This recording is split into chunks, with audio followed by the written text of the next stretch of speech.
Hello, and welcome to this first video lecture on Business Data Management Theory. My name is Ashwin Beaker, and I'm a faculty member of Marketing and Sales at ESSEC School of Management, Paris, France. In this first week, I'll be covering the following concepts. We'll start by understanding the difference between a customer and a consumer. Then we'll take a deep dive into the difference between marketing and sales. We'll look at what B2C is and how it's different from B2B. And finally, we'll close out this first week by looking at what's known as organizational buying behavior, which is all about how B2B purchases actually happen.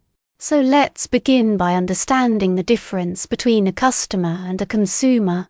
You might have heard these two terms used interchangeably, but it's important to understand whether they're the same thing or different. Here's the key statement: a customer can be a consumer, but a consumer need not be a customer. What does this mean? Let's say I go to a coffee shop like Starbucks and I pay, say, 100 rupees for a cup of coffee.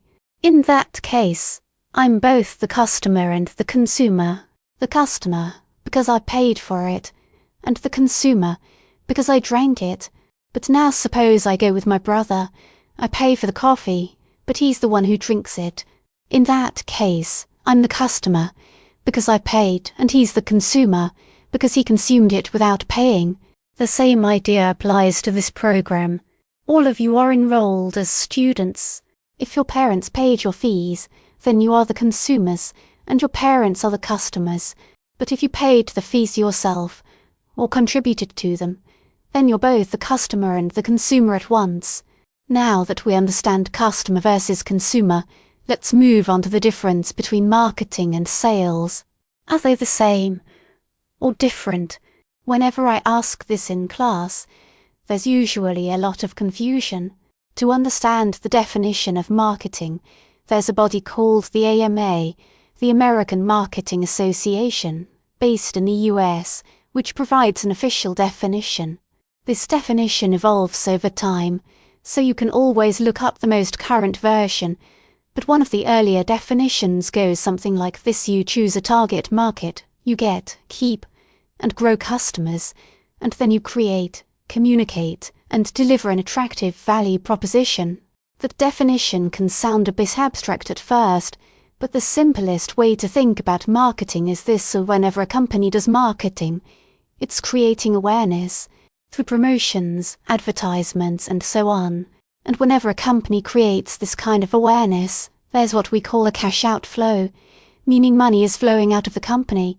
Some organizations have separate marketing and sales departments, while others combine the two. But, at its core, marketing is about creating awareness, and that activity involves spending money. If someone asks you to define marketing, a simple way to summarize it is through the 5 C's, the 4 P's, and something called STP. The 4 P's of marketing, which you may already know, are product, price, promotion, and place. Getting the right product to the right place, in the right condition, and so on. The 5 C's are customer, company, context, competitor, and collaborator. And STP stands for segmentation, targeting, and positioning. Now, when we get to week 2 or week 3, I'll walk through what a value proposition actually means in more depth. But simply put, a value proposition is a short statement that communicates the benefit a product or service offers to the end customer. In other words, price is what you pay, and value is what you get back in return. Now that we know the 5 C's, let's look more closely at segmentation. Segmentation simply means grouping customers who have similar needs and wants. Think of it as identifying clusters of customers with shared preferences. Let me give you an example. Suppose an MBA college with 10,000 students wants to open a new food outlet or mess inside the campus. The college runs a survey, and all 10,000 students respond, indicating what kind of food they'd prefer: North Indian, South Indian, Continental, or Chinese. These 4 options represent 4 different segments. Let's say 25% of students, or about 2,500 students, preferred North Indian food, 35%, or about 3,500 students, preferred South Indian, and the remaining students were split between Chinese and continental, 20% each. Now, which segment would the college target? The college would target South Indian food because that's the segment with the highest frequency, what's called the mode in statistics. Just like you've learned about mean, median, and mode, the mode is simply the value that occurs most often. Since South Indian had the highest percentage of votes, the college decides to open a South Indian food outlet. So segmentation is the first step identifying these distinct clusters based on preferences. The next step is targeting, deciding which segment to actually pursue. You might ask, why not target continental instead? Well, if the college targeted continental, it would be ignoring the preferences of the majority of students, and the outlet likely wouldn't get much patronage once it opened, since it doesn't reflect what most students actually want. Finally, there's positioning. Once you've decided which segment to target, positioning is about how you present the decision in the minds of your customers. For instance, since this is college food, students might be skeptical about its quality, especially if it's priced affordably. So it becomes important to communicate a message like this is good quality, nutritious food, offered at a reasonable price. That's what positioning is about, creating the right perception in the customer's mind. So, to summarize marketing simply, it's what companies do to create awareness, because that awareness helps stimulate customer interest and supports their decision-making, especially when customers feel that a product or service meets their needs. Now let's contrast this with sales. With marketing, there's a cash outflow. With sales, there's a cash inflow.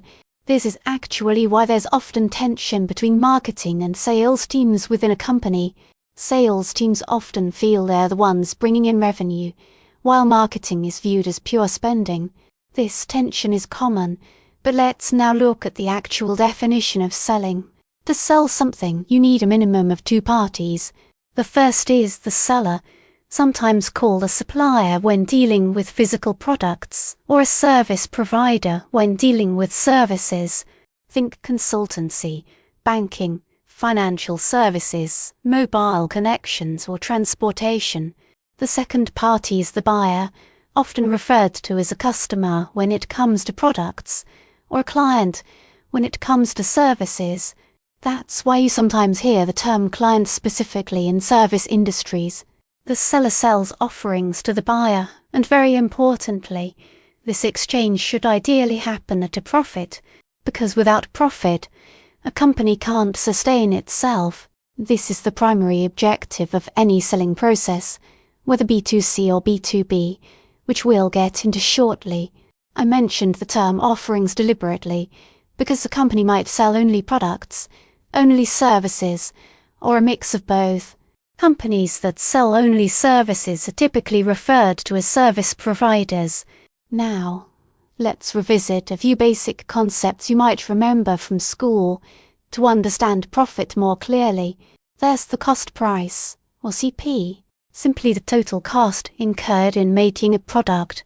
Let's say we're talking about an ordinary ballpoint pen, and it costs 10 rupees to make. That's the cost price. Then there's the selling price, or SP, the price at which the product is actually sold in the market.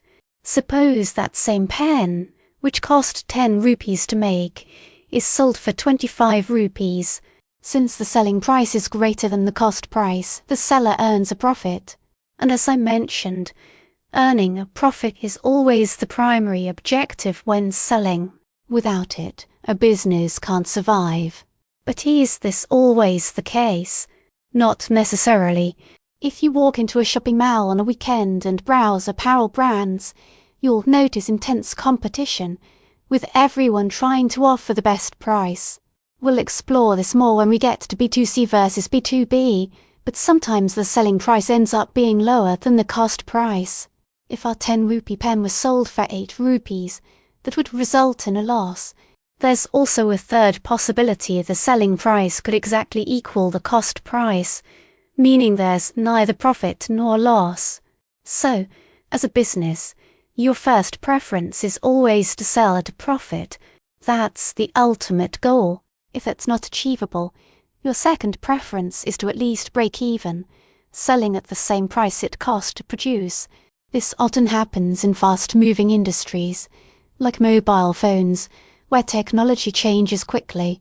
When a new model is about to launch, older models often get discounted just to clear inventory and minimize losses. And finally, if neither of those options works, you might end up selling below cost price, accepting some loss. You might wonder, why would anyone do that intentionally? Here's the reasoning. Suppose you run a small shop and you have a pen sitting in inventory that cost you 10 rupees to make. If you never sell it at all, you lose the full 10 rupees. But if you sell it for 5 rupees, you only lose 5 rupees. So while you're technically taking a loss, you're minimizing that loss compared to not selling it at all. So, to bring this together, while every company aims to sell at a profit, that's not always possible. In such cases, the next best option is to break even, and if that's not possible either, the goal shifts to simply minimizing losses. I hope this clarifies the first part, the difference between a customer and a consumer, where a customer can also be a consumer, as when I buy a pen and use it myself, versus when I buy it and gift it to my brother, in which case I'm the customer and he's the consumer. And also the difference between marketing and sales, where marketing is about creating awareness, which involves cash flowing out of the company, while sales involves cash flowing in. To make a sale, you need at least 2 parties, the seller and the buyer, with the seller offering products or services to the buyer. I hope this has helped clarify these distinctions. Next, we'll move on to understanding the difference between B2C and B2B. Let's now try to understand the difference between B2C and B2B. I'm sure you've come across these terms before. B2C refers to business to consumer, and B2B refers to business. Let me take you back to the definition of selling. I mentioned earlier that to sell, we need a minimum of 2 entities: a seller, also called a supplier, or a service provider when it comes to services, and a buyer, also called a customer, or a client when it comes to services. In a B2C transaction, the seller is a business, and the buyer, or customer, is an individual, someone like you or me. For example, if I, Ashwin, buy a phone from Amazon, that's a B2C transaction because Amazon is the business and I'm the individual buyer. In a B2B transaction, on the other hand, the seller is a business, firm, or organization, and the buyer is also a business, firm, or organization. Here's an example of when you place an order on Amazon. Is Amazon actually the one delivering the product to you? Not necessarily. Amazon often works with various suppliers, acting as an intermediary, so the transaction between Amazon and you, the customer, is B2C, but the transaction between the supplier and Amazon is B2B, since both parties are businesses. Similarly, when a wholesaler sells to a retailer, that's also a B2B transaction, since both are businesses. Before going deeper into B2C versus B2B, let me revisit what I mean by offerings.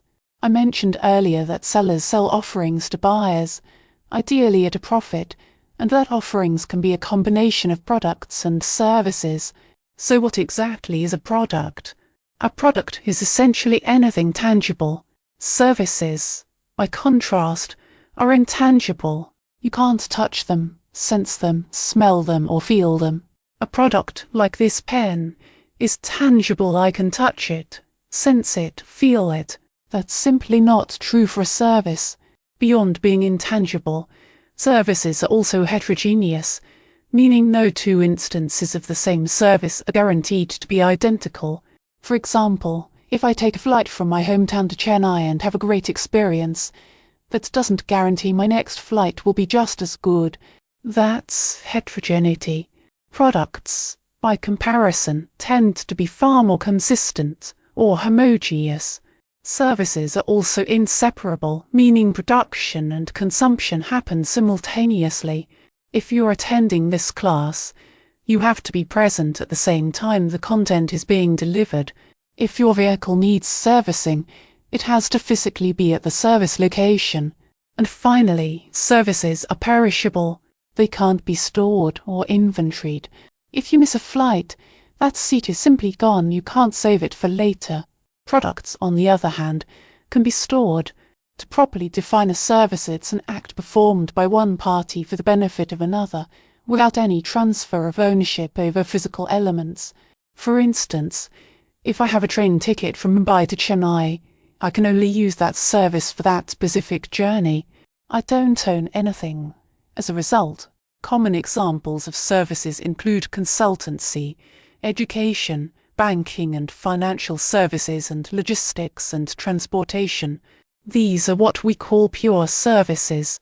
Services delivered on their own, without an accompanying physical product. There's also a second category, add-on services, where a service is layered on top of a physical product. For example, when you buy a phone or a laptop and also purchase a service package alongside it, that's an add-on service. Now, why do we need to study services at all? There are 3 key reasons. First, services contribute enormously to GDP, around 80% in developed economies like France or the US, and roughly 60% in India. Second, services generate a huge share of overall employment. And third, services give companies a competitive advantage, because businesses have realized they can't sustain profitability through products alone.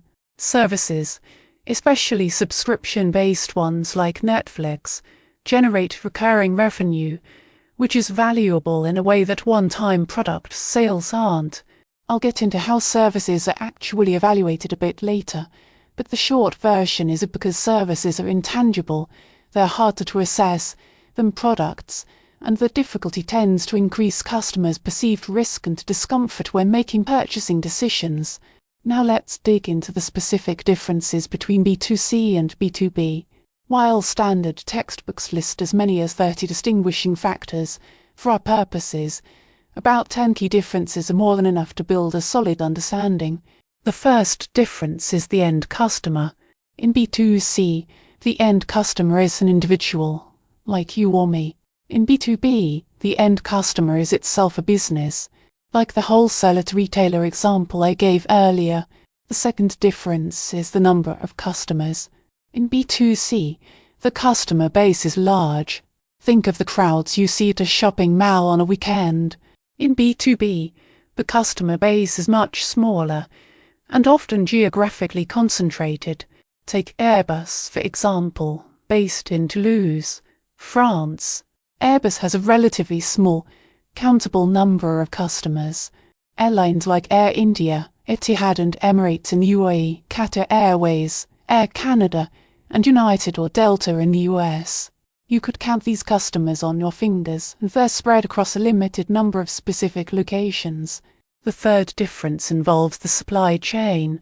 Because B2C has many customers, it typically relies on a longer supply chain: manufacturer, distributor, wholesaler, retailer, and finally the customer. Take Bisleri selling water bottles. It would be practically impossible for them to sell directly to every individual customer, so they rely on this extended chain. In B2B, because there are fewer customers, the supply chain is shorter, often involving direct sales or at most one intermediary. Caterpillar, for instance, typically sells through a distributor directly to its business customers, just 2 or 3 parties total, compared to the many links in a typical B2C chain. This is also why, if Bisleri sells a bottle for 10 rupees and you buy it for 20, Bisleri isn't pocketing that full 10 rupee difference. Margins get distributed across each link in the chain. The fourth difference is purchase duration. In B2C, purchases tend to happen quickly. You might decide on clothing or a laptop within minutes, or at most a few days. In B2B, purchase decisions typically take much longer, ranging from 3 months to a full year.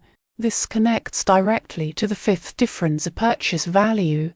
In B2C, purchase values tend to be relatively small.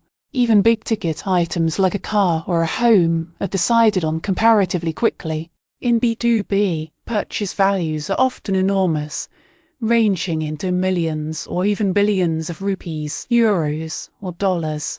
Because the stakes are so high, businesses can't afford to decide quickly. They need time to evaluate alternatives and compare sellers carefully, which is part of what drives the whole field of organizational buying behavior that we'll get into next.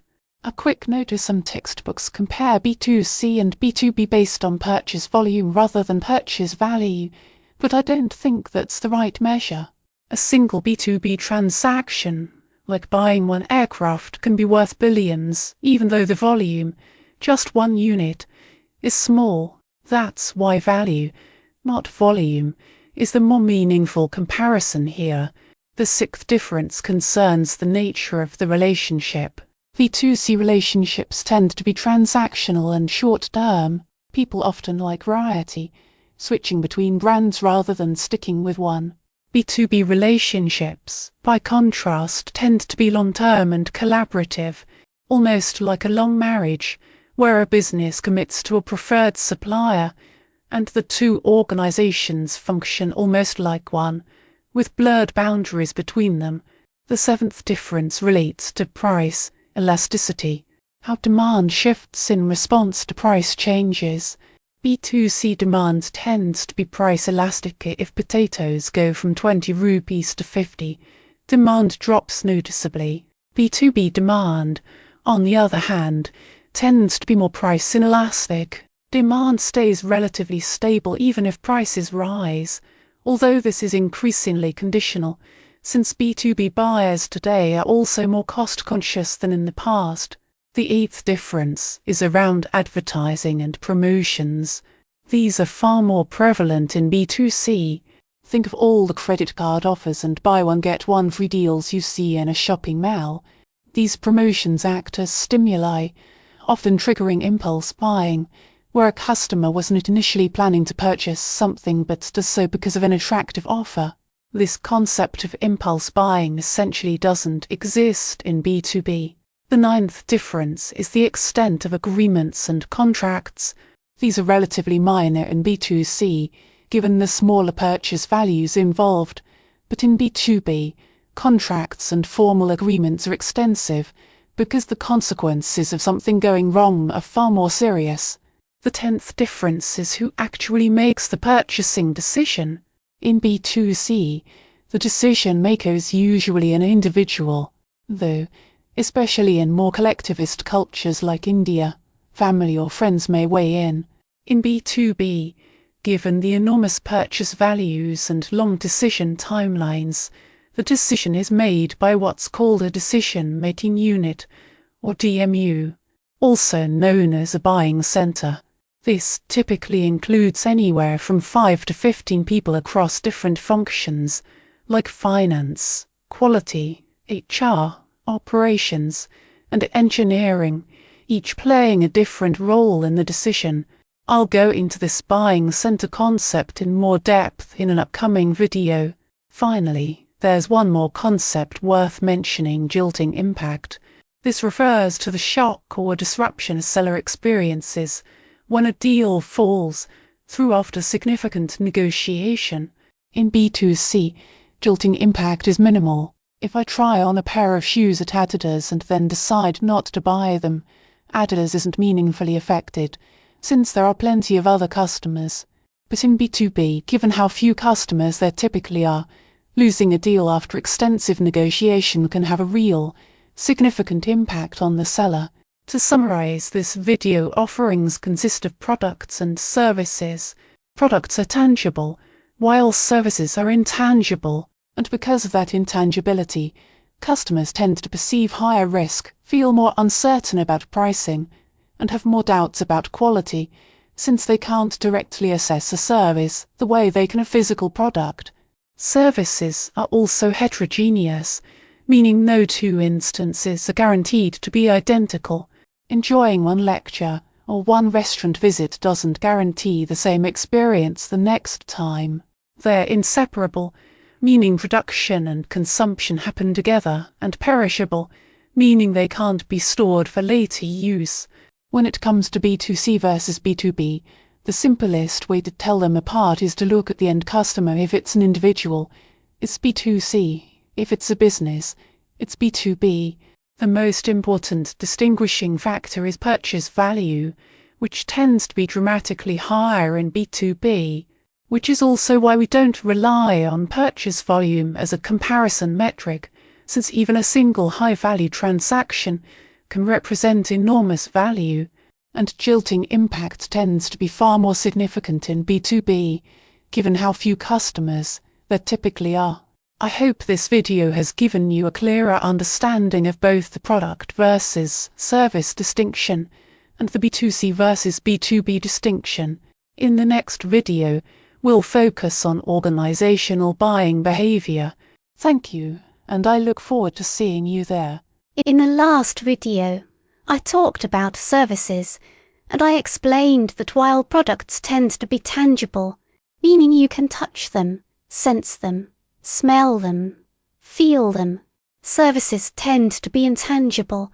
In this video, I want to go a bit deeper into services and talk about how services get evaluated. If you think about it, as human beings, we're constantly engaging in exchanges, and whenever we do this, value gets created. Sometimes that value is tangible. For instance, if I buy a mobile phone from Amazon, they sell me the product, and I give them money in return. That's tangible value. But value can also be created in an intangible way, and that's where the concept of services comes in. So what exactly is a service? A service provides economic value to a customer, but in an intangible form. Some common examples include education, transportation, consultancy, and hospitality. If you recall from the earlier video, I mentioned that services come in two forms. The first is what we call pure services, companies that only provide services like education, transport, consultancy, hospitality, or medical care. The second is what we call add-on services, services layered on top of a physical product. For example, when you buy a phone and also purchase an additional service plan, there's some add-on service. There's a product in place, and the service is added to it. Why do services matter so much? First, companies have realized they can't generate sufficient profit by selling products alone, which is why services have become such an important contributor to their bottom line. One defining feature of services is that there's no ownership of any physical element involved. For example, if I book a flight from Paris to Delhi, the service transports me from one place to another, but I don't own anything physical as a result. Another example is a company that rents out furniture, so people, especially those living somewhere temporarily, don't need to own it outright. There are 3 key reasons why studying services matters. First, in developed economies like the US or France, services contribute close to 80% of GDP. That is, the total value of goods and services produced over a given time period. In India, the figure is closer to 60%. Second, services generate a huge share of employment. And third, services give companies a competitive advantage. This connects to a concept called servitization, where companies add services on top of their physical products. A well-known example is Rolls-Royce. Beyond making cars, they also produce aircraft engines, and they've introduced a model called Power by the Hour, where customers pay for engine usage as a service, rather than purchasing the engine outright.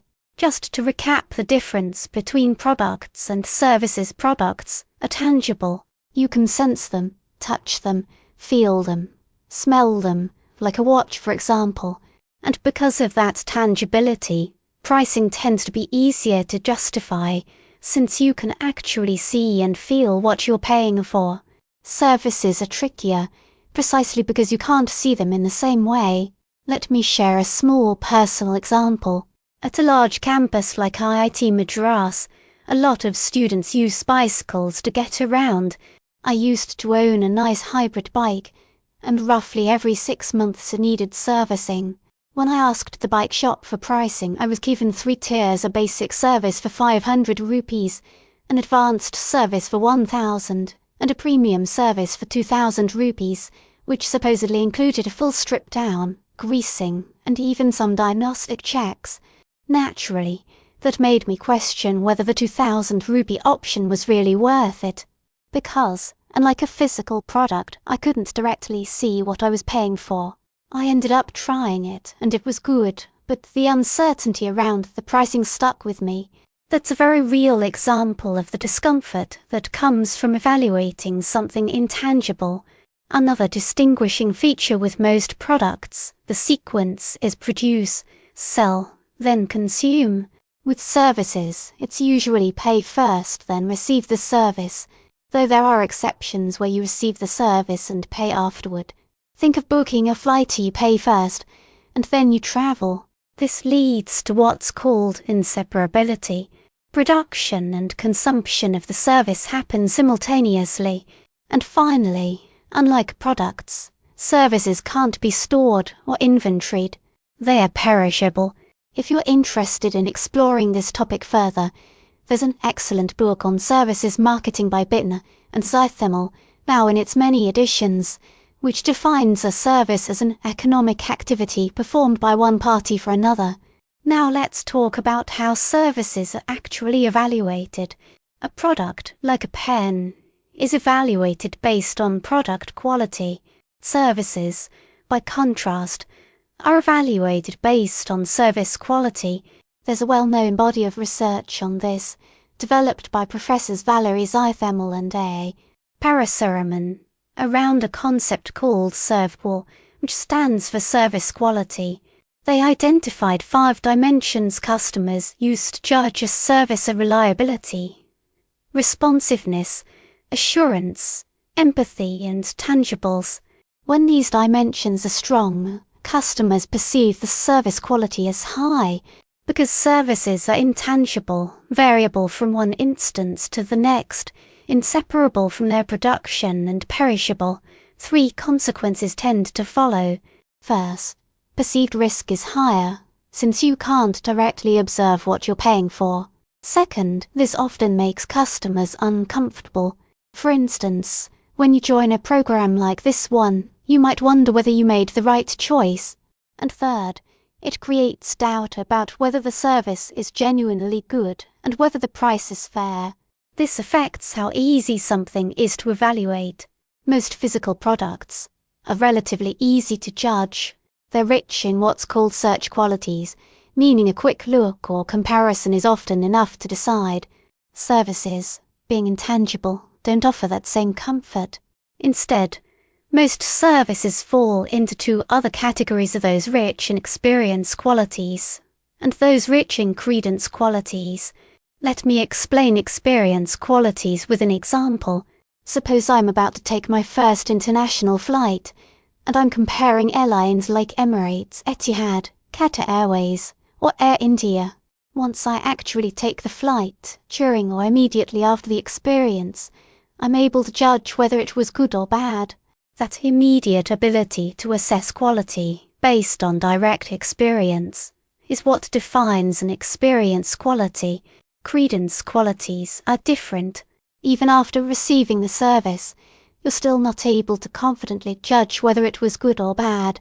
Think of complex surgeries, dental procedures, legal services, or insurance policies.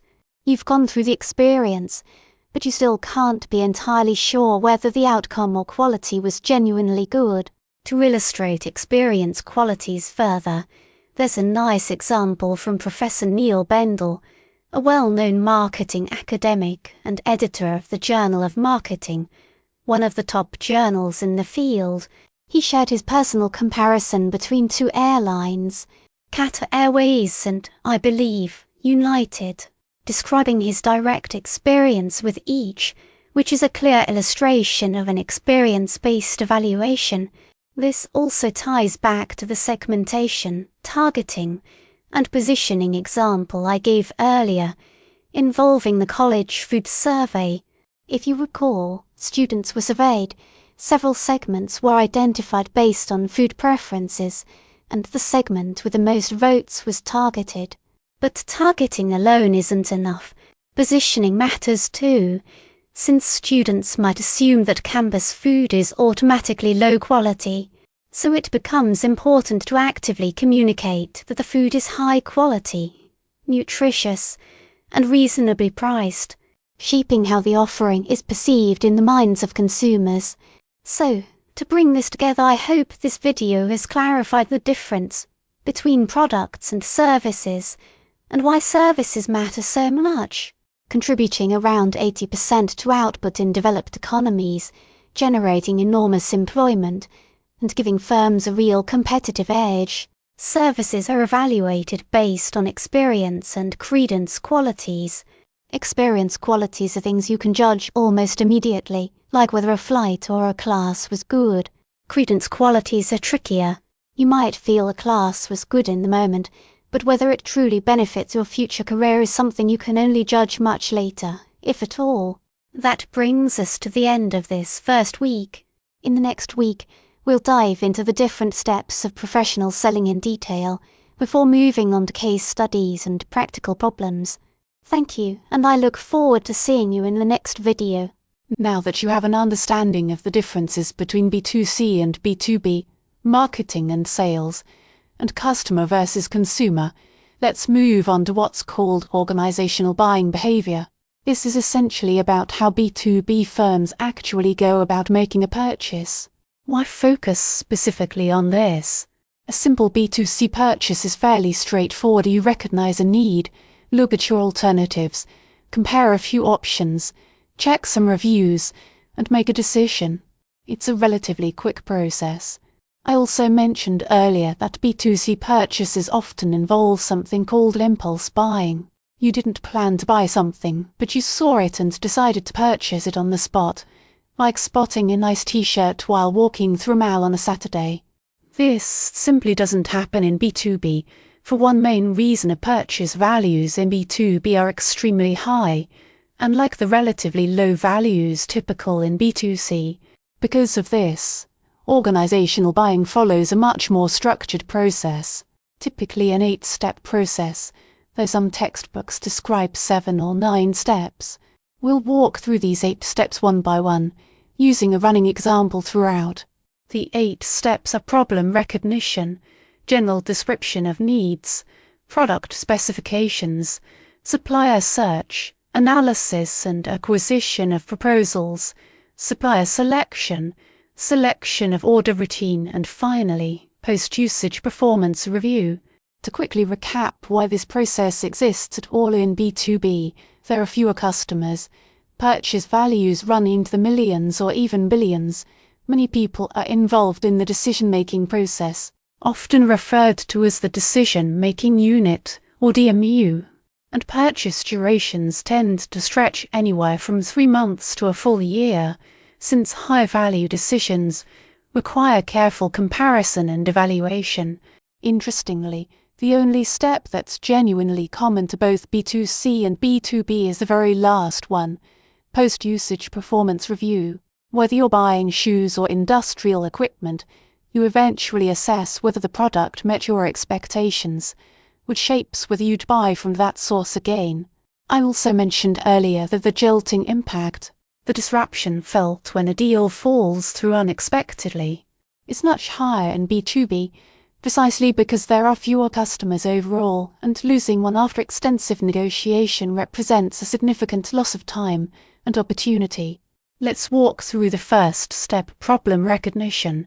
In B2B, there's simply no such thing as impulse buying, purely because purchase values are so high. Businesses generally make purchases under 2 key conditions: when there's a problem, or when there's a genuine need. Let me give you a concrete example we'll follow through all 8 steps. Suppose engineers at a company complained that their laptops were slow and had poor battery life. Is this a B2B or B2C scenario?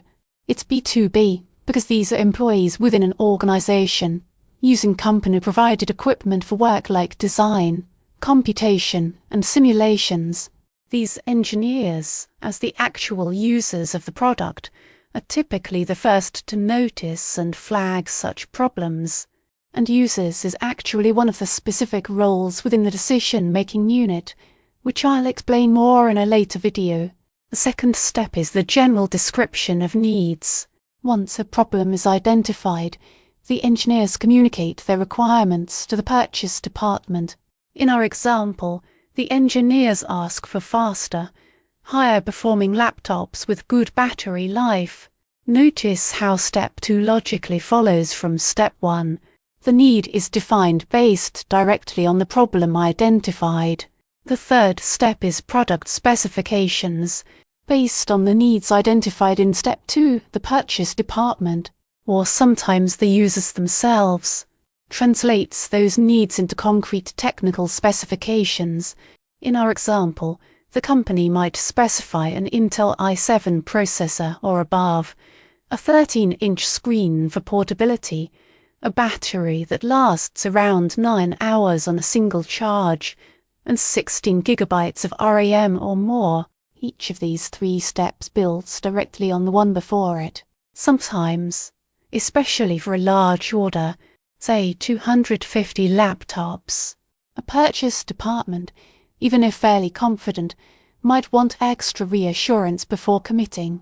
In such cases, they might conduct an RFI or request for information, reaching out informally to other companies, contacts, or neutral parties just to double-check that their specifications are sound.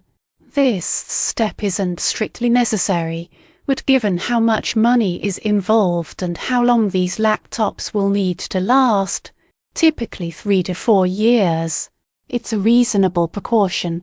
The fourth step is supplier search. Based on market research, the purchase department identifies potential suppliers. Suppose they identify 15 possible vendors, brands like Apple, HP, Lenovo, Dell, Acer, Asus, MSI and others. Naturally, they won't invite all 15 to bid. Instead, they'll narrow this down, say, to the top 4. Perhaps HP, Lenovo, Apple and Dell, based on ratings, reviews, brand reputation, and market presence. Once these 4 are shortlisted, the purchase department issues what's called an RFQ, a request for quote, sometimes also called an RFB, or request for proposal. Essentially, they tell each vendor, here are our specifications. We need 250 units. Please provide your best offer.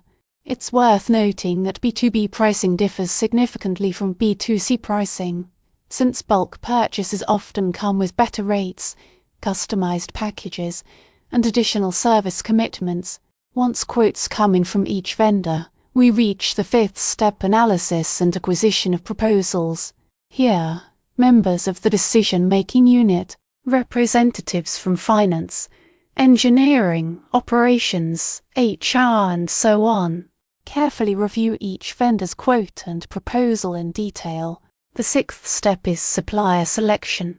Let's say the quotes came back as follows: HP offered 65,000 rupees per laptop, Dell offered 72,000, Lenovo offered 69,500, and Apple offered 80,000. Now, imagine this company is financially quite strong. If you ask a class which vendor they'd choose, most people say either the cheapest or the most expensive option, and both answers are actually wrong, because price alone rarely drives B2B purchasing decisions. Instead, decisions are based on what's called critical success factors or key success factors, CSF or KESF for short. These vary from company to company, but might include things like price, brand image, service quality, product quality and flexibility. Each factor is assigned a weightage, expressed as a percentage, with all the weightages summing to 100%. A financially strong company, for instance, might assign relatively little weight to price and more weight to service quality or product quality instead. In our example, suppose the company assigns 10% to price, 20% to brand image, 30% to service quality, 10% to flexibility, and 30% to product quality, adding up to 100%. Each vendor is then rated on each factor on a scale from 1 to 5, where 1 represents a very poor score and 5 represents an excellent one. The final score for each vendor is calculated by multiplying each factor's weightage by its rating and summing the results.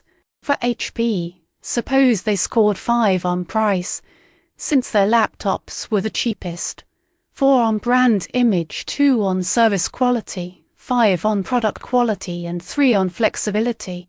Multiplying through the weightages, HP's final score comes out to around 4.2. Going through similar calculations for the others, suppose Lenovo scores 4.3, Dell scores 4.5, and Apple scores 4.1. Notice that neither the cheapest option, HP, nor the most expensive one, Apple, wins out. Instead, Dell, sitting in the middle price-wise, comes out on top because of its strong overall balance across all the weighted criteria. And to be clear, these specific criteria and weightages aren't fixed or universal. Every company sets its own, based on what matters most to them.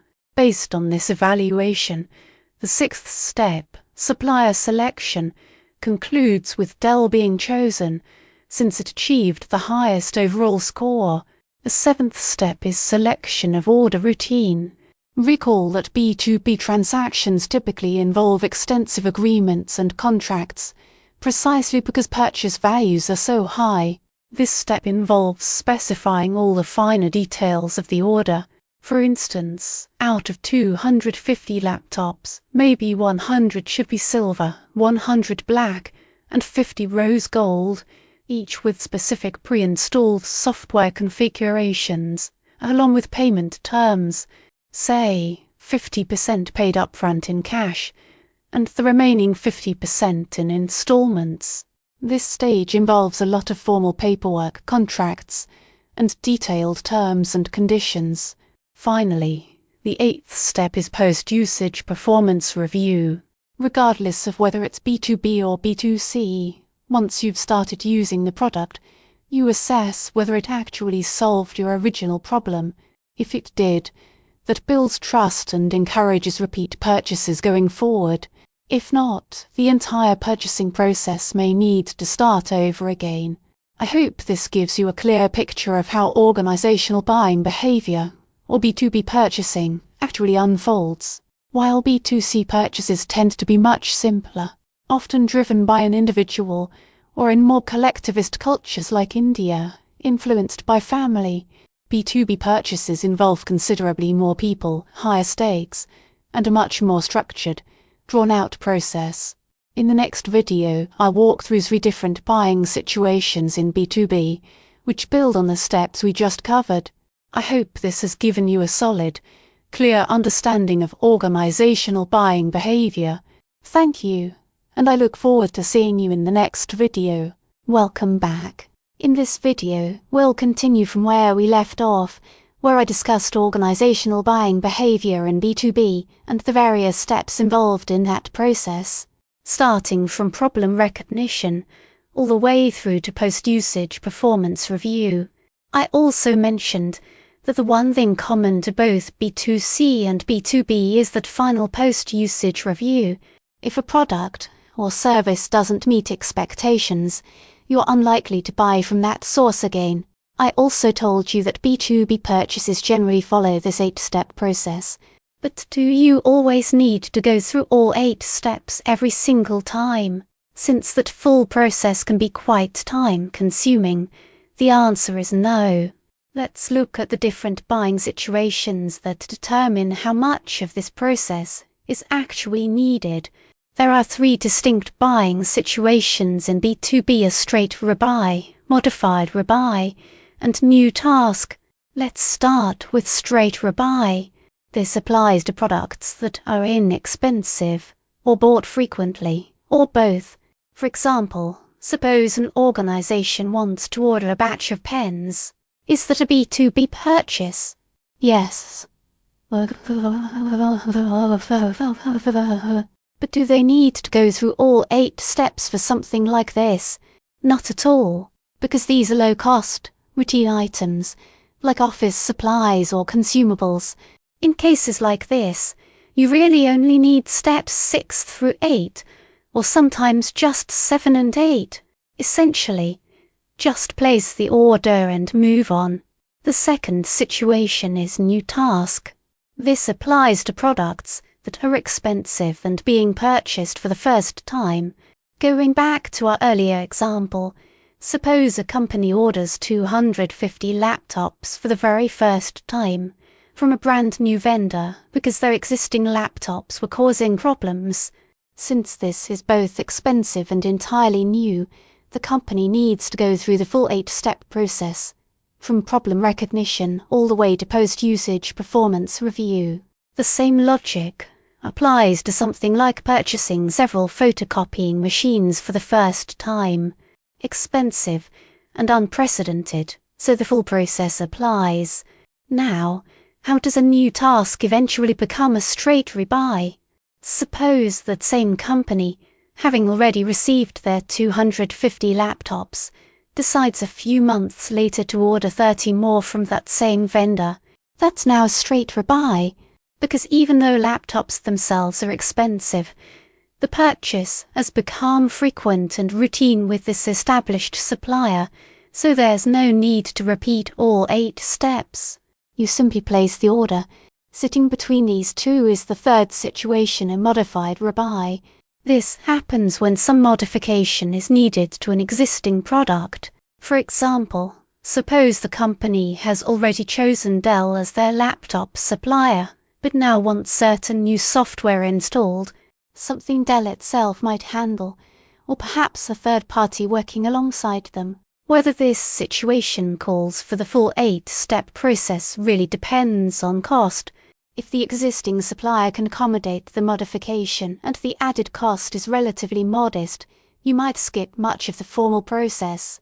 But if the modification is costly, or the existing supplier can't accommodate it and a new one needs to be brought in, then the company may end up going through most or all of the 8 steps again.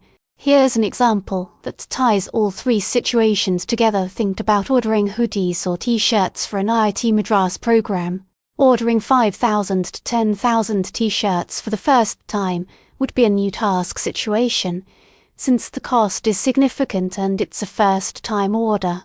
If later you simply order 200 more of the exact same t-shirts, that's a straight rebuy.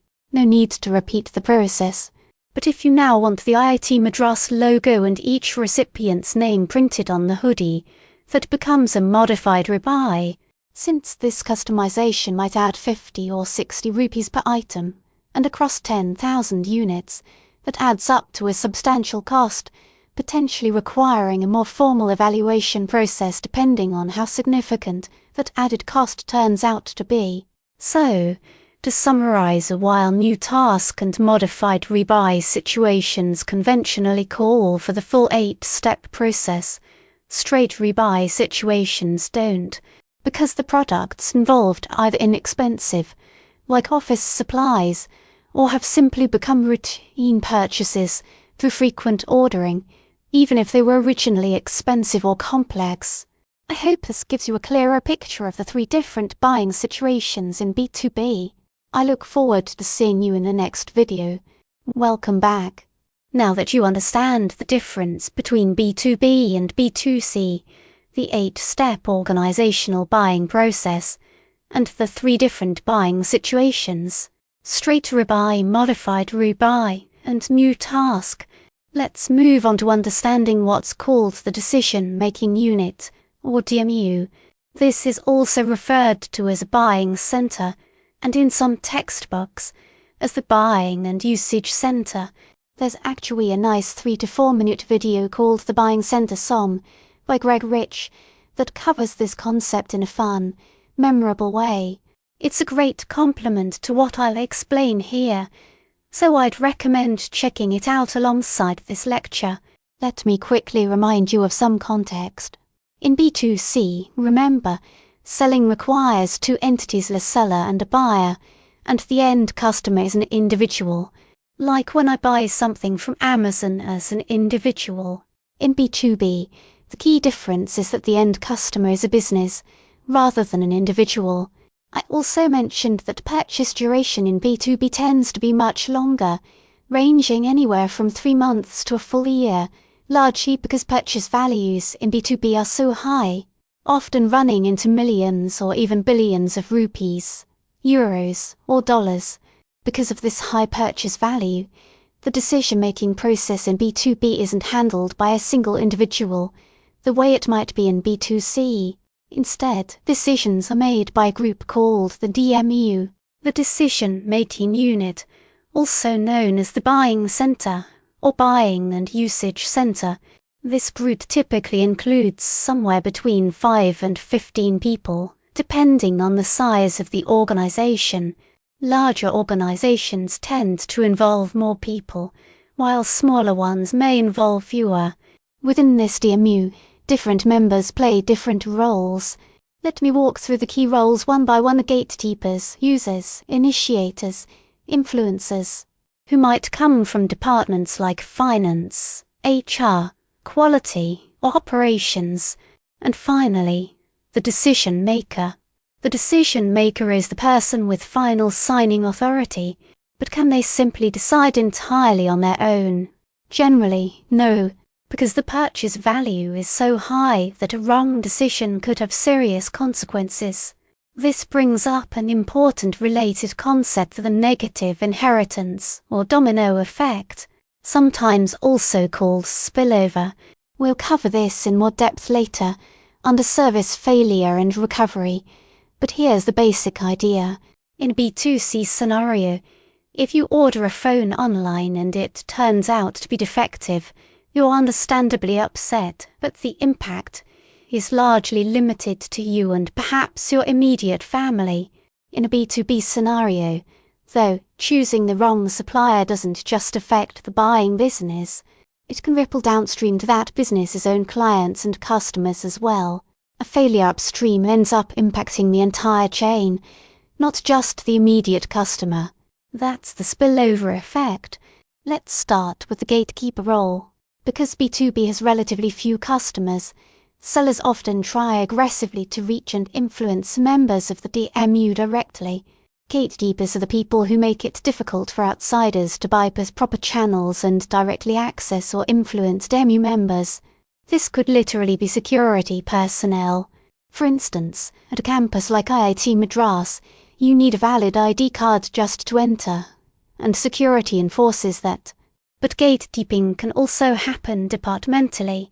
For example, if the finance department sets a hard budget cap, say, nothing above 70,000 rupees, that automatically filters out any vendor exceeding that threshold, effectively acting as a gatekeeper. Similarly, the quality department might insist on only considering vendors with strong market reputations, filtering out lower-tier suppliers during the shortlisting process, so gatekeeping isn't limited to one person or department. In smaller organizations, one person might play several of these roles at once, while larger organizations tend to have more clearly separated roles. Next are the users, the people who actually use the product or service, and who are typically the first to notice a problem or articulate a need. In our earlier laptop example, the engineers experiencing slow performance and poor battery life were the users. Once users identify a problem or need, they pass this information along to initiators, often their supervisors, managers, or sometimes the purchase department itself, which is why a single individual can end up playing multiple roles within the DMU. Initiators are the ones who set the formal buying process in motion. Once that happens, the purchase department gathers the specific needs, product specifications, and begins the supplier search. From there, The process moves to influencers, typically more senior figures within the organization, such as department heads, directors, or vice presidents, who sit closer to the ultimate decision maker. Influencers often represent different disciplines: finance, quality, operations, and engage in detailed discussion and debate. Recall the supplier evaluation process I described earlier. Using critical or key success factors of finance might flag budget constraints, acting as a gatekeeper, while operations might push back, arguing that a cheaper option wouldn't actually solve the underlying problem. Through this back and forth, the group eventually narrows things down to a shortlist of top candidates. Finally, there's the decision maker, the person with ultimate authority, which could be the CEO, a chief purchase officer, or another C-suite executive, depending on the organization. In some companies, top leadership is directly involved in signing off. In others, that authority is decentralized to a dedicated committee, which collectively serves as the decision-making body. I hope this gives you a clear understanding of the decision-making unit, or buying center. If you'd like to explore this further, your textbooks go into more detail, but for foundational understanding, this should be more than sufficient. I'd also strongly recommend checking out That Buying Center song by Greg Rich for a fun, reinforcing take on everything we just covered. I look forward to seeing you in the next video. Welcome back. In this lecture series, we'll be learning more about the various steps involved in professional B2B selling. Understanding this is genuinely important for understanding how businesses actually function. The topic for this section is the 7 steps of B2B professional selling. But before we get there, I want to introduce a concept called sales techniques. Just to refresh your memory, we've already established that selling requires a minimum of 2 entities: a seller or supplier when dealing with products, or service provider when dealing with services, and a buyer, also called a customer, or client when it comes to services. The seller sells offerings to the buyer, and this should always happen at a profit. Now, before diving into the 7 steps of B2B selling, let's talk about sales techniques. Sales techniques are simply the various methods salespeople use to convince or persuade customers to make a purchase. I touched on some of these briefly earlier when discussing the difference between B2B and B2C, but let's go through them properly now. These techniques apply to both B2B and B2C, though some are more common in one than the other, and I'll point that out as we go. The first technique is direct selling.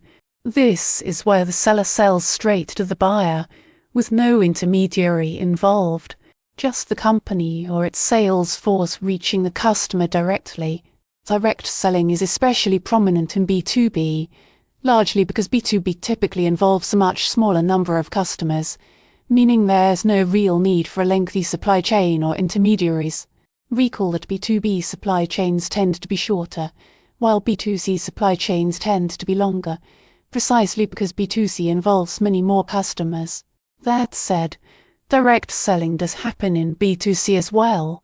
A business selling directly to a consumer is still direct selling, just less dominant as a pattern than in B2B. The second technique is indirect selling. Here, the seller is connected to the buyer through an intermediary or agent, rather than dealing with them directly.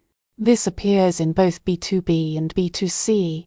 Think of Amazon as an intermediary. When you place an order, various sellers fulfill it through Amazon's platform, making it a B2B to consumer, or sometimes B2B to B2B relationship. Or recall the Caterpillar example, where the manufacturer sells through distributors before reaching the end customer. That's indirect selling as well. The third technique is wholesaling, which is fundamentally a B2B activity, since wholesalers themselves are businesses. To understand this, think about a typical supply chain. You start with the manufacturer or producer, followed by distributors, then wholesalers, then retailers, and finally the customer. Let me walk through this using the earlier water bottle example. Suppose a company, let's call it ABC, manufactures water bottles at a cost of 10 rupees each. producing more than 200,000 bottles a day. Most of this volume goes to distributors, companies that purchase in bulk. Suppose there are 3 major distributors in a state like Tamil Nadu, each buying around 65,000 bottles, together accounting for roughly 205,000 bottles. The distributors then sell these bottles onward at around 12 rupees each. Notice that ABC itself isn't making the full 10 rupee markup you might assume when you pay 20 rupees for a bottle at the store. Profit gets distributed across each stage of this chain, with a margin added at every step. From the distributors, bottles move to wholesalers, who buy in somewhat smaller volumes. Say each of Chennai's 10 or 11 wholesalers buys around 6,000 bottles, totaling roughly 66,000. Wholesalers then sell these onward at around 14 rupees each, distributing stock to retailers across different zones of the city. Retailers, in turn, buy even smaller volumes. Say 15 retail outlets in North Chennai, each purchasing around 100 bottles at roughly 16 rupees each. These retailers might be stores like Spencer's, Nature's Basket, or Reliance Fresh. Finally, the customer buys that same bottle for 20 rupees. So, looking at the full picture, ABC's actual profit per bottle isn't the full 10 rupees you might expect. It's closer to 2 rupees once you account for how value gets distributed across the entire chain. You might wonder why the margin from retailer to customer tends to be relatively larger. That's largely due to overhead costs, rent, salaries, and other fixed and variable expenses that retail stores have to cover, unlike distributors, who typically deal in larger volumes with proportionally lower per unit costs. This is essentially what wholesaling involves, and it's inherently a B2B activity, since it typically involves goods moving from manufacturers or distributors to wholesalers, both of which are businesses. In terms of volume, it generally works out that manufacturer volume is greater than or equal to distributor volume. Distributor volume is greater than wholesaler volume.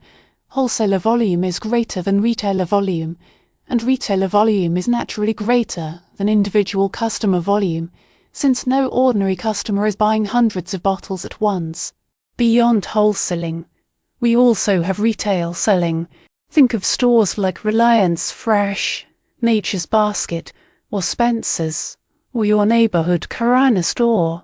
Then there's online selling, where transactions happen entirely over the internet, through platforms like Amazon or Flipkart. And historically, there was also door-to-door selling.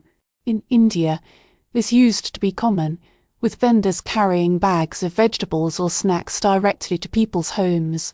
It's largely disappeared in cities today, though it still persists in some rural areas.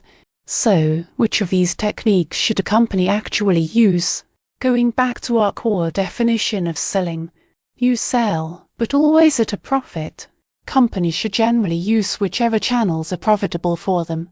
If a particular channel isn't generating profit, it's reasonable to reconsider using it. One more important distinction worth mentioning here is between a marketplace and a market space. A marketplace refers to a physical location where buyers and sellers meet and negotiate directly. Think of retail stores, kirana shops, or vegetable markets. A market space, on the other hand, is a virtual environment where buyers and sellers connect through technology, platforms like Amazon, eBay, or Flipkart. To summarize, sales techniques are simply the methods sales organizations or sales forces use to convince or persuade customers to buy. These techniques include direct selling, where the seller sells straight to the buyer, as with Airbus, which has a small, geographically concentrated customer base; indirect selling, where an intermediary connects seller and buyer; wholesaling, which is inherently B2B since wholesalers are themselves businesses; and further down the chain, retail selling and online selling. I hope this gives you a clearer understanding of sales techniques. In the next video, we'll dive into the 7 steps of B2B professional selling. I look forward to seeing you there.